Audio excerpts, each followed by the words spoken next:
Hello, everybody. It is me, your good friend Sparky, and welcome back to Pikmin on Gamecube on Challenge Mode.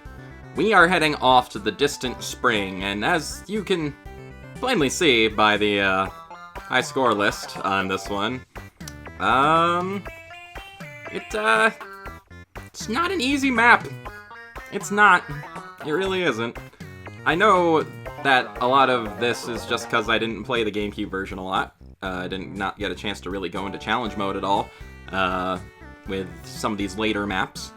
Considering when I was originally playing Pikmin on GameCube, I didn't actually even finish the game for the first time around. So, yeah. So, Distant Spring, not easy, does not hold back. The Distant Spring in challenge mode is basically every bit as difficult as the Distant Spring normally is. Without the grace of being able to come back on later days after you've cleared out a few things, so it would be a little easier on repeat visits. In challenge mode, it's like just as difficult every time you're here. Because it has big bull bears, it has wollywogs, it has all sorts of nasty things flying around and hopping around and trying to eat us. And it's also got some enemies that weren't here the first time, which we'll get to see. But, yeah. Just, even starting out here, we're basically kind of surrounded by things. There's bulborbs on every side, there's puffstools, which were not here previously. There's wollywogs very close to shore. And it's just generally probably gonna be a bad time. It's the general consensus of Pikmin in the Distant Spring. I mean, yeah, it was never ever a good time, but it is decidedly worse in challenge mode at some points. For instance, there's a 5 pellet in the water right over there. Oh, there's a fiery blowhog over here. Definitely wasn't here last time. Yeah, there's a 5 pellet in the water right over there. Seems pretty quick and easy to get that, you know, real close to camp. But if you approach the shore too carelessly, that wollywog will start jumping up and attacking you. And hey, off in the distance there, it's the Mamuta! We didn't even get to see the Mamuta at all during the regular story playthrough. And here he is on challenge mode, greeting us in all of his Mamuta-y glory. Or something like that. And also there's like a 5 pellet up on the ridge there that theoretically should be easy enough to get back to camp, but the yellow Pikmin, from my experience, typically will grab that pellet and just take it in a really weird direction and run right into enemies if you don't take out the enemies first, so it's not a good time. It's just not a good time in general. Especially because of frogs. I will always harbor a deep hatred for frogs. And that's actually kind of brings me to a point that I didn't bring up before about the wollywogs. The wollywogs actually had their names censored in later releases of Pikmin 1 and things like that. Apparently, I can't remember exactly what it is, but overseas somewhere in the Europe countries, the name wollywog sounds like a sort of slur. And so they had to change the name to Wally Hop, I believe. Oh.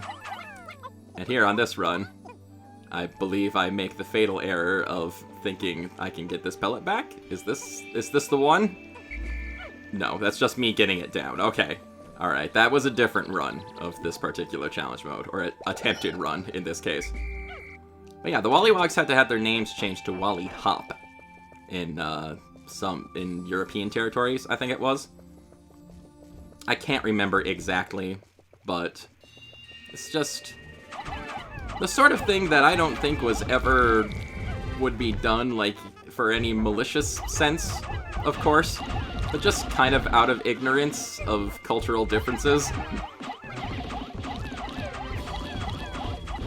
The good thing is that they did make the effort to, sort of not repeat their mistakes and change things. Also, if you can't tell, the Mamuta's thing here is just to smash your Pikmin into the ground and replant them. So you have to waste a bunch of time re-picking them. Otherwise, he can't really do anything to your Pikmin, so it's debatable if it's even worth kind of going after him. He just kind of serves as a time waster. Because, yeah, I don't think he bothers your Pikmin regardless, so I don't know why I always make it a point to actually defeat him. I don't know why. It's a bit of an odd thing, that. But, say goodbye to the Mamuta, I guess. That's the only one on the map, I'm pretty sure.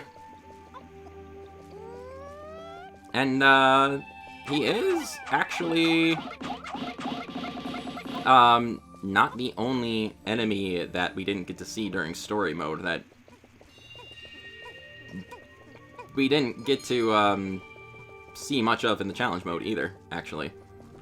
The dwarf bull bears are actually one of them. I believe we've seen a few of them so far in challenge mode. I think they were in the Forest of Hope map, at the very least.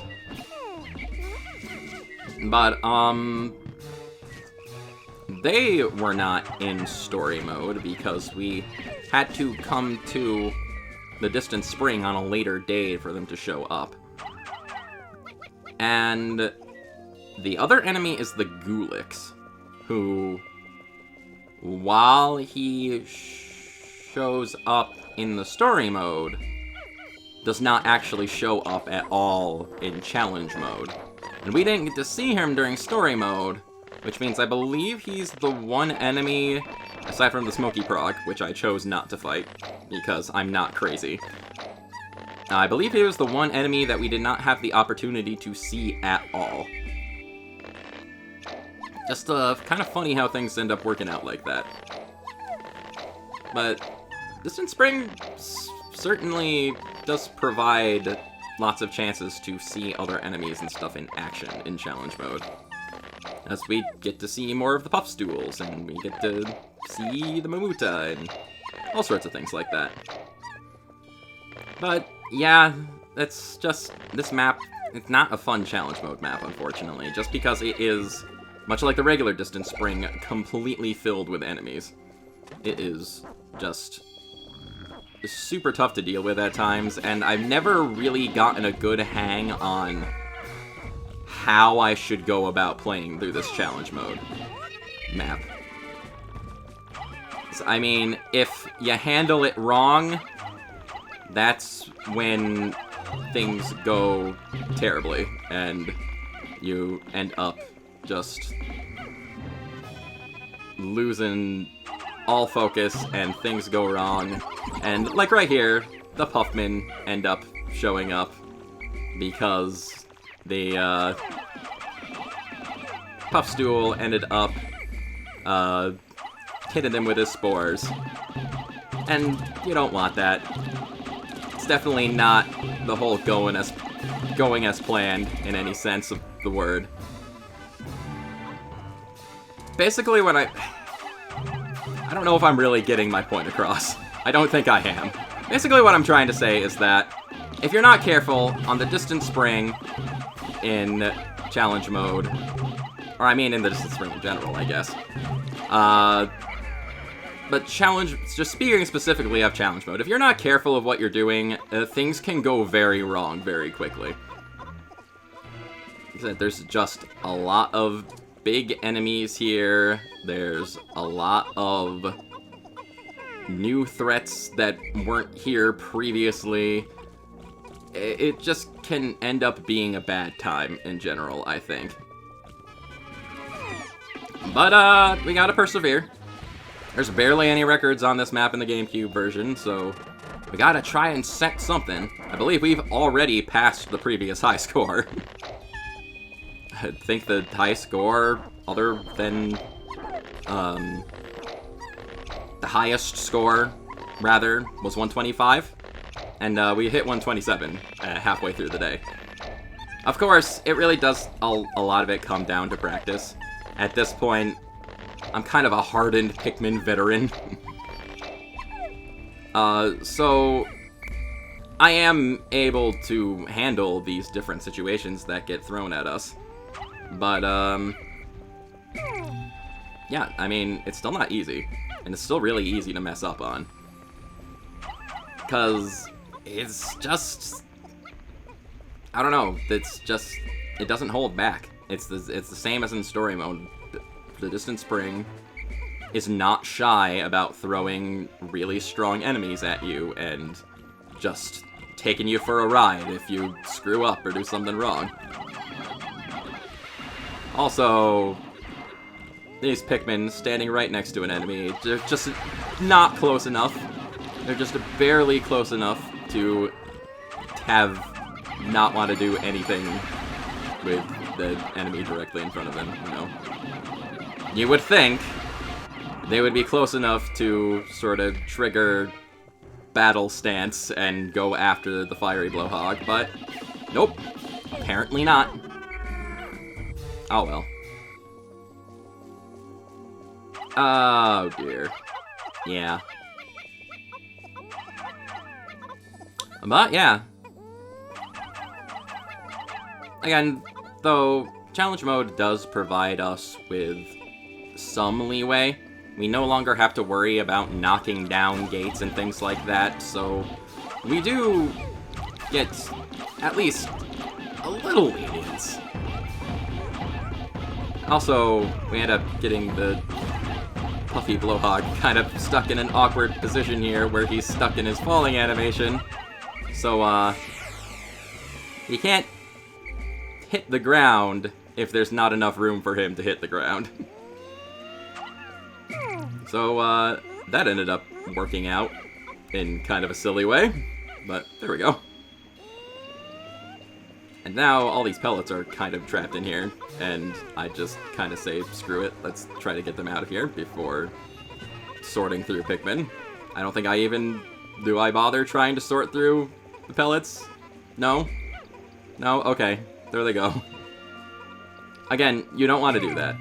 That's like just a general rule. You don't want to do that. It's because if you bring the wrong colored pellets to the wrong onion, then you don't get as many Pikmin. Ah, over there. A Pearly Clam. There are actually... Gosh, I want to say there might actually be 3 pearls on this map now that I'm thinking about it. Maybe. I know there's one over here. There's one over where the Candy Pop Buds were in story mode. I don't think I usually end up going for that particular one, though. It's just a little out of the way, so I don't go for it, which I should, which you should. Another just general rule of Pikmin in challenge mode, you should absolutely go for all of the Clam pearls, because that's a lot of Pikmin to add to your score. But I don't remember if I do. And I want to say there's another one up on the beach where the massage machine was. But I actually can't remember. I don't know if that's true. I might be lying. I don't remember if I make it over to that part or anything, so... we might find out. Eventually. Possibly. And oh boy. I just wish the Pikmin separated themselves a little better. It's always a problem. We gotta get the bridge built, but while they're building the bridge, we might as well get this whole pearl situation taken care of. Try not to get our blues eaten, because that would be a bad thing. Yeah, the clamps are still kind of hit or miss if, like, the Pikmin just, like, decide to do damage or not. It's a little weird. It's a little awkward. And they still have this weird thing where, just because the pearl is on land, they can't carry it back until the bridge is done. When they could very easily just walk through the water. And I don't understand why they don't. I really don't. It's just something awkward with the pathing AI, I guess. But that will get back eventually. The bridge shouldn't take too much longer to be built. You should be hearing that delightful chime at any moment. In the meanwhile, let's take care of some more small fry enemies scattered about here. There we go. Now the Pearl should be on its way back. Hey, another puff stool. They're annoying. Puff stools are definitely another one of those enemies where... I forget if I talked about this already. I might have. They're another enemy where they should behave one way, but they typically don't. Because the whole idea is you throw... Oof. Ow. That was 8 Pikmin. Ugh. The whole idea is that you throw Pikmin at their feet to trip the puff stool and knock him over. And sometimes he trips and sometimes he just doesn't. It's like, I don't know if it's 'cause just the leaf Pikmin maybe, are too slow to keep up and, like, effectively trip him, so you kind of have to try and throw them in advance. And you can't be too close when you're throwing Pikmin at him to deal damage to him, because your Pikmin will just end up bouncing off the bottom of the puff stool, which is his top in this case. And, it's just generally a bit of an annoying quirk. And these Pikmin just Clyde and his friends just decided to, pick the grass. And yeah, the easier thing to do is to definitely swarm the puff stool, but you don't want to swarm the puff stool necessarily to avoid the risk of your entire Pikmin squadron getting turned into Puffmin, because that will generally just not end well for you. Pikmin won't stay Puffmin forever, but they will automatically attack Olimar, and you have to shake them off in order to, like, get them to change back. That's the words I was trying to say. I totally blanked on a completely easy phrase to say that shouldn't have taken any thought at all, but, you know. And the other danger of swarming the puff stool is just the fact that it might trigger that crushing glitch when he falls over. And if you've got a big squad of Pikmin under his feet, that could end up being a lot of Pikmin that end up getting smashed through the floor of the stage. And it's just generally just not going to be a good time. So, trying to throw Pikmin at their feet is the safer strategy, but there's no guarantee that it's the strategy that will work, I guess. But, you know, I guess you just gotta kind of go for whatever fits your battle style best, I guess. Swarming could technically be easier, but you might trigger bad times with your Pikmin getting smashed. So it's a risk versus reward thing. You might be able to take him out faster, but you might just risk your Pikmin getting smashed or turned into Puffmin in the meantime. And the bell is ringing. The day is almost up. What can we possibly do to get things back? I don't know. I don't remember what I ended up doing. Another just general problem, though, I guess, of the distant spring in story mode. Oh boy, yeah. This ends up being a mistake, doesn't it? I remember now. He was at an awkward angle, he woke up, he started eating our Pikmin, he started throwing them into the water. Just a bad time. Bad time in general. But again, another just general problem with the Distant Spring is that it is a very big map, so it's hard to cover enough ground to really sort of get a proper number of Pikmin grown, I guess. This is definitely a map that I think you have to play a lot and figure out a certain strategy in order to maximize your Pikmin output, which I have not. Generally, when I'm going for a fun time playing challenge mode, I typically will avoid the Distant Spring at all costs, because it's just not a very fun map to do this on. And at this point, it's just... whatever. Day's almost done. Countdown's hitting 0. Not really any point for going after other enemies at that point, but, you know. But the good news is that we do set a significantly better high score for this map.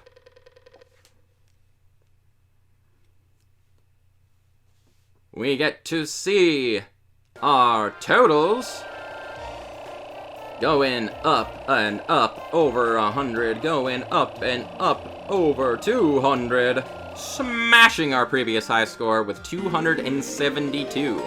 An over 100 Pikmin difference. Very, very nice. With a little extra practice, we could definitely hit that 300 mark, I think. But that's gonna have to be for another time, I guess. So, thank you very much for watching. This is your good friend Sparky signing off for now, and I will catch you next time.